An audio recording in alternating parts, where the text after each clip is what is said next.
Hello everybody, welcome to the United Stand. Thank you for the mute thing in the chat there. I definitely don't want to be muted tonight, that's for sure. Sir Jim Radcliffe's surprise, shocking and pathetic interview with Gary Neville has dropped in the last hour. I've watched it, I've got notes, it's absolutely disgusting. Thousands of Manchester United fans protesting yesterday, and Sir Jim Radcliffe thinks it's a good idea to sit down and do an interview with Gary Neville, who's done next to nothing in the last few weeks around what's gone on at Manchester United. He thinks that's a good choice. You could have sat down with the 58. You could have sat down with the Man United Supporters Trust.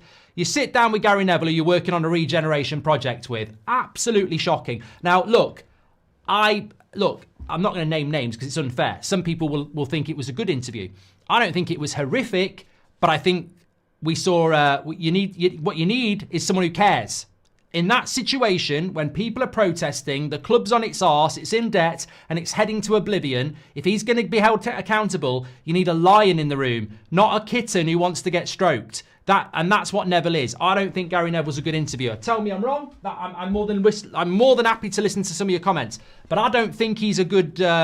I don't think he's a good... Hello everybody, today's clip is supported by Sleeper. Before we dive in, let me tell you a bit more about Sleeper. This app is making serious waves. It was the #1 downloaded sports app in the US during the NFL season, even beating heavyweights such as ESPN and Yahoo. Sleeper isn't just popular, it's because they truly deliver the best fantasy experience. You get deeper customization, more league options, and all the bells and whistles that make managing your fantasy team a blast. But that's not all. Sleeper is growing a fantastic community with several million people using it daily for their sports fix. Sleeper has a broad appeal and is genuinely built for everyone. So, if you're looking to up your fantasy game, make sure to check out Sleeper by clicking the link in the video description. Trust me, you won't regret it. Look, Sandeep said Gary asked probing questions. You have a vendetta.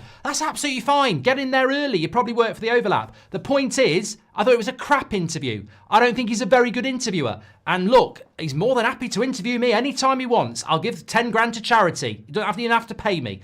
But the reality is, if you are in a room with Sir Jim Radcliffe, everybody repeat to me, what's the first question you're going to ask? And you're not going to let go. You're not going to sit there with a smile on your face and go, review your 12 months. That was the first question. Review your 12 months, Sir Jim. Well, Manchester United. The first question should have been, and he never even asked it, the first question should have been, why did you save the Glazers? Why did you rescue the worst thing to happen to Manchester United in 20 years? And why do you think that saving the Glazers is going to make you popular and make Man United better? We didn't get that question. So you can defend Gary, you can say it was a good interview, you can say what you bloody well like, but if you actually care about this football club and you're angry about where it is, the question you want is why did you rescue the Glazers and why do you think your way is the way? Why do you think cuts are the way to take Manchester United Football Club back when every other club in history that's been successful has spent money? I thought it was terrible. Absolutely terrible. But look, we'll get into it. Some of the headlines out of it is that he said, well, he basically doubled down that the club needs to be on a sound financial footing.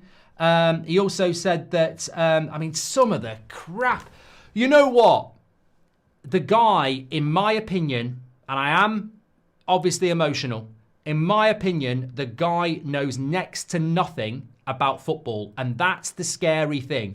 On a level, being absolutely honest and not being over sensational, and there's a lot to get through. It's a 45-minute interview. I think he knows absolutely nothing about football. Some of the stuff he came out with was incredible, considering this is the guy that's going to rebuild Man United. Just a couple of things. There's a big long list. One, Xerxes. You saw Xerxes yesterday. You know, he's got to get used to the physical side. He won't be used to that in Italy. Where's Chiellini and Nesta and Baresi and everybody? Have they been playing golf? He actually said in an interview that Xerxes got to get used to the physical side of the Premier League. Oh, yeah. Yeah, because physical centre-backs, he won't be used to that in Italy at all, will he? And then the other one, the other one that was absolutely incredible as well was he's talking about Amorim, and he goes, Amorim, when you look at the wage bill, he's actually where he should be in the league. And even Neville's like, what are you on about? And he goes, well, when you think about Rashford's wages gone and everything like that, his wage is much less. The wage of the players that are available is much less than what Liverpool and Man City have got. It's down there with the likes of Forest and Bournemouth. And I'm like, has he looked at the fucking league table? Is he having a fucking laugh? So we should be in the bottom half of the table because Amorim's wage bill for the players that are available is low. Bournemouth are in the fucking Champions League and Forest are third from the top. He just doesn't know. And again, but this is low-hanging fruit. But loads to get into. I'm getting overexcited here at just how incredibly crap the interview was. I just think the scary thing on a level is he comes across as a nice guy, and you can do with what you like. He comes across as a nice guy, but ultimately, football really matters to us, and nice guys, so what? We need people who know what they're on about. And I think that he doesn't know what he's on about. And he's the guy who's in charge. And I remember somebody saying this months ago, like he's a great businessman. He's gone from rags to riches and all that jazz. But just because you're a great businessman and a billionaire doesn't mean you know football. And he doesn't come across as if he knows football at all. And it's quite scary, if I'm being honest. Gary did press him about the ex-player charity and the cut, says DV. Mate, look, if you want to give Gary Neville points for the interview, that's absolutely fine. We're going to disagree. He did ask some questions, but he did not ask the big question in the room, did he? He didn't ask the question of why saving the Glazers was a good idea. And that underpins everything. And he didn't go in on him on questions that he should have done. For me, it was a PR piece and it backfired. It was pathetic. But you can think what you like. You can get behind Gary. You can get behind Sir Jim. Because at the end of the day, they're just Glazer employees. So if you want to get behind that, that's fine. It's a free world. I thought it was a terrible interview on Sir Jim Radcliffe's part. I thought it was bloody pathetic. And I think he should have faced harder questions as well. But look, I'm going to go through and be fair. So look, one of the things that he really did come out with was that he really clearly struggles with the criticism. He really does. He was asked to review his first... I'm going to go in order, actually. It's probably easy.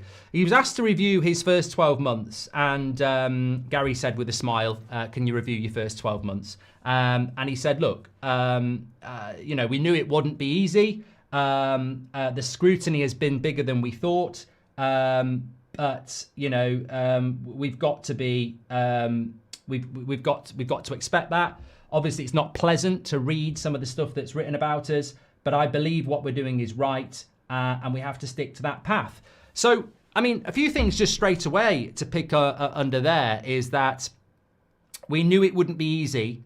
The scrutiny's been bigger than we thought. It's not pleasant to read, but I believe what we're doing is right. And I think some low IQ football fans of Man United will fall into the trap of sympathy there. We knew it was going to be hard. We didn't realise it was going to be this hard. It's not pleasant, the criticism, but we believe what we're doing. And all I would say is, you saved the Glazers. This is your way. There was another way. I have no sympathy for you. And I know it's not pleasant, but tough shit. And you believe what you're doing is right. Some of us believe what you're doing is wrong. You rescued the Glazers, mate. What did you think was going to happen? You've decided to rescue the worst thing that's happened to this football club. We're still hundreds of millions of pounds in debt, and you're sitting there going, it's not been pleasant. We thought it would be a little bit better than this, but we believe what we're doing is right. We believe that because the club is saddled with horrific debt from the people that we've saved, we think it's right to just, go along with what we're doing. Some of the stuff he came out with was incredible, by the way. At one point in the interview, he said, and he had to clarify. He said, we're buying Anthony in the summer. We're buying Casemiro in the summer. We're buying Rasmus in the summer. And I was like, oh my God, he fucking really hasn't got a clue. We've already got them, mate. He's buying players we've already got.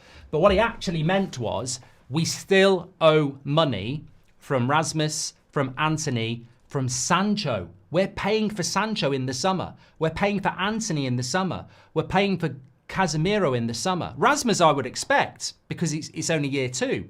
But Anthony's going into year 4. Sancho's going into year 5. Casemiro's going into year 4. He said, Manchester United, even if we buy nobody, have got to write a cheque for £89 million in the summer. £89 million in the summer we are paying if we buy nobody. Absolutely nobody. And he also said, and I don't really understand this point, and this is where I think this is where, you know, regardless of, he can't hide. He can't hide. Like, he justified rising ticket prices, and we'll talk about that. But basically, he said that if, I don't know what he's talking about here, because he said Man United were going to run out of money at Christmas if he hadn't done the deal with the Glazers, right? And I thought, what a load of shit. What a load of shit. It's like saying, you know, my house is going to burn down if I don't phone the fire brigade. The Manchester United were only going to run out of money if the Glazers stayed and you didn't come in. But they could have sold it. I find it just ridiculous how they try and spin us into directions that the bottom line is, and the only question anybody, if they ever get an interview with Sir Jim Radcliffe, should ever ask, there was one question, and it should have been asked first. Why did you rescue the Glazers? Why did you do it? If you didn't do it, no one else would have done it, and they'd have been forced out, and you might have got 100%. Why did you rescue the Glazers? So people can say, "Oh, it was a good interview. He asked about the 40,000 to the ex-players. Good. You know, he asked about Ten Hag. Couldn't give a shit. But he didn't ask the question we all want to know. And is he not allowed to ask that question? In which case, I wouldn't do the interview. Why did you rescue the Glazers? It's the only question that matters. Why did you rescue the Glazers? Goldbridge, that's the end of the clip. I'm sure you enjoyed it. In fact, I bet that's the best clip you've ever watched. So there's no reason not to subscribe to the channel. Click the bell icon so you never miss a clip again. In fact, smash a like on the video, because we all know only legends like videos, and you are all legends. So please smash a like on the video, and we will see you again on the next one. Thank you very much for watching, as always.